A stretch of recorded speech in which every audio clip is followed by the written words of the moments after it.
एक गांव में एक बड़ा साहूकार रहता था। साहूकार बहुत पैसे वाला था। आसपास के कई गांव में उसका बड़ा नाम था, लेकिन इस साहूकार को अपने पैसों, अपने रुतबे का और अपने नाम का बड़ा ही घमंड था। वह अपने नाम को बनाए रखने के लिए बहुत ज़्यादा सोचता था और बिना किसी की भावनाओं की कद्र किए वो सब कुछ करता था जो उसे करना चाहिए था। साहूकार को कई सालों बाद एक संतान प्राप्ति हुई थी।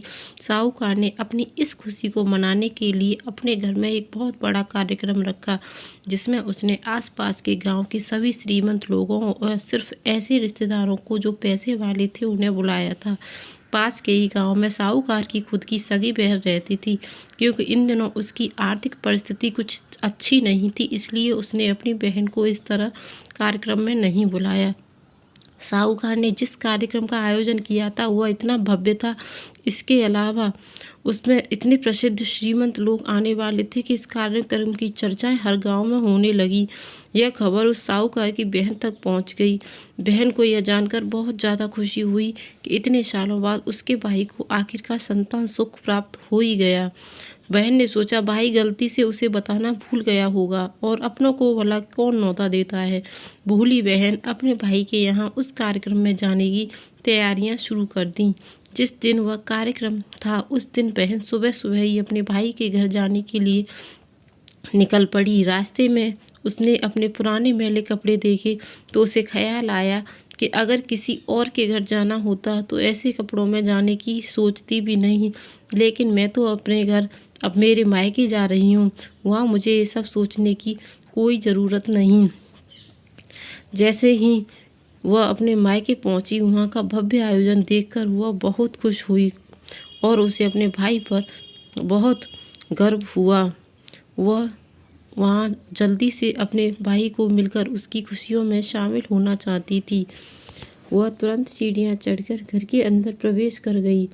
उसने देखा कि उसका भाई मेहमानों के तौर पर आए सभी धन्य और नामी लोगों का स्वागत करने में व्यस्त है। बहन जैसे ही अपने भाई की तरफ उससे मिलने के लिए बढ़ी, उससे भाई की नज़रें उस पर पड़ गईं और अपनी बहन को मैले पुराने कपड़ों में देखकर भाई ने उससे मिलना तो दूर बल्कि तुरंत बहाना बनाकर वहाँ से निकल गया। बहन ने सोचा इतने लोगों में बेचारा अकेला भाई क्या क्या करे, जरूर उसे कुछ काम याद आया होगा, इसलिए वहाँ से चला गया है। बहन बाद में अपनी भाभी से मिलने गई। भाभी ने उसका स्वागत किया और उसे खाना खाने के लिए आग्रह किया। बहन ने सोचा ठीक है, पहले खाना खा लेती हूँ, फिर बाद में आराम से भाई से मिल लूँगी। बहन खाना खाने के लिए पंगत में बैठ गई। साहूकार यानी भाई ने देखा कि अपने सभी धनवान मेहमानों के बीच उसकी गरीब बहन बैठी हुई। सभी कीमती पोशाक पहने लोगों के बीच उसकी बहन जो पुराने मैले कपड़े पहनकर बैठी थी, यह साहूकार से देखा नहीं गया। उसने अपनी बहन को अपने पास बुलाया, बुरा भला सुनाया और वहाँ से जाने के लिए बोल दिया। बहन ने अपने सपने में भी नहीं सोचा था कि उसके साथ कभी ऐसा व्यवहार भी हो सकता है और वह भी उसके खुद के मायके में। अपना अपमान होने के बाद वह तुरंत ससुराल के लिए निकल पड़ी। बहन इस बात को पचा ही नहीं पा रही थी कि उसके अपने भाई ने उसके साथ इतना बुरा व्यवहार किया है। उसकी आंखों में आंसू थम नहीं रहे थे। रास्ते में उसे अपनी पुरानी दोस्त मिली। उस दोस्त ने उसे रोने का कारण पूछा। हालांकि बहन उसे बताना नहीं चाहती थी, लेकिन दोस्त के बार बार पूछने पर उसने उसके साथ सारी घटना हुई थी वो बता दी। दोस्त एक समझदार महिला थी और काफ़ी प्रैक्टिकल सोचने वाली थी। उसने कहा अगर तुम मेरी बात मानो तो एक दिन तुम्हारा भाई खुद तुम्हें बुलाएगा और तुमसे माफ़ी मांगेगा। बहन ने उसे कहा कि तुम्हारी हर बात मानूंगी, बताओ मुझे क्या करना होगा। दोस्त ने कहा तुम इस अपमान को एक दुख को एक दिशा दे दो और कोई गृह उद्योग शुरू कर दो। उसमें इतनी मेहनत करो कि उस काम में तुमसे अच्छा कोई ना हो। बहन को अपने दोस्त की बात सही लगी। उसने घर पहुंचकर अपने आंसू पहुंचकर उसी दिन से गृह उद्योग शुरू किया। उसने दिन रात मेहनत की, अपने साथ कई और गांव की महिलाओं को जोड़ा और देखते ही देखते उसका गृह उद्योग चल पड़ा। कुछ ही सालों में आसपास के 50 गाँव में उसका नाम और रुतबा काफ़ी बढ़ गया। अब वह पैसों के मामले में अपने भाई से भी ज़्यादा बड़ी हो गई। तो उसने सोचा कि भाई ने सोचा एक बार उससे मिलकर आता हूँ। वह जब अपनी बहन के घर पहुँचा मिलने तो बहन ने उसका स्वागत राजा महाराजाओं की तरह किया, उसके पसंद का खाना खिलाया। बहन का ऐसा व्यवहार देखकर भाई को अपनी पिछली गलती का एहसास हुआ, इसलिए उसने अपनी बहन को अपने घर होने वाली पूजा के लिए आमंत्रित किया। कुछ ही दिनों बाद बहन अपने भाई के यहाँ उस पूजा के लिए पहुँच गई। जैसे ही बहन अपने भाई के घर पहुँची, उसका भाई उसने स्वागत किया दरवाजे पर ही खड़ा था। बहन अपनी महंगी गाड़ी में से आई थी, उसमें बहुत कीमती साड़ी, उससे भी ज़्यादा कीमती गहने दागिने पहन रखे थे।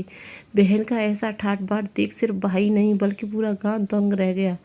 भाई दौड़ कर आया, बहन की गाड़ी का दरवाज़ा खोलकर उसे बाहर आने के लिए कहा, बड़े प्यार से उसे पूजा का प्रसाद ग्रहण करने के लिए बुलाया।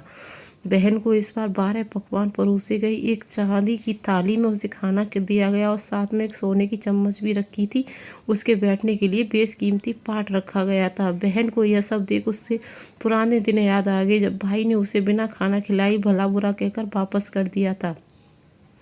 बहन खाना खाने के लिए तो नहीं बैठी, लेकिन उसने अपने सारे कीमती दाग दागने और जेवर उतार कर उस थाली के सामने रख दिए और खाने में से कुछ निवाले उन दाग दागनों पर रख दिए। बहन को ऐसा व्यवहार देखकर सभी हैरान थे। किसी को नहीं समझ आ रहा था कि बहन ऐसा क्यों कर रही है, आखिर वह क्यों उन जेवरों को खाना खिला रही है। जब सभी के पूछने पर ऐसा क्यों कर रही हो, तब बहन ने सबके सामने बताया कि आज जो उसका इतना मान सम्मान हो रहा है वो दरअसल उसका नहीं, इसके इन्हीं कीमती दाग दागनों और कपड़ों का हो रहा है, क्योंकि मैं तो अभी भी वही पुरानी साहूकार की बहन हूँ। अगर कुछ बदला है तो मेरी परिस्थिति, मेरे कपड़े, मेरे गहने। ऐसा देख साहूकार को अपनी गलती का एहसास होने लगा। इस बार अपनी बहन के पैर पकड़कर माफ़ी मांगी। बहन जो पहले भी अपने भाई की निस्वार्थ प्रेम करती थी, उसने अपने भाई को माफ़ी कर दिया और उसे गले से लगा लिया। दोस्तों, पैसे सिर्फ हमारे जीवन का सरल बनाने के लिए हैं, जबकि रिश्ते जीवन में मिले किसी वरदान की तरह हैं। अगर उन्हें सच्चे मन और निस्वार्थ भाव से निभाया जाए तो पैसे खर्च हो जाएंगे जो बाद में भी कमाए जा सकते हैं, मगर रिश्ते खर्च हो गए यानी टूट गए तो दुनिया का कोई भी धन नहीं है जो आपको उन्हें वापस दिला सके। कहानी अच्छी लगी हो तो लाइक करना है।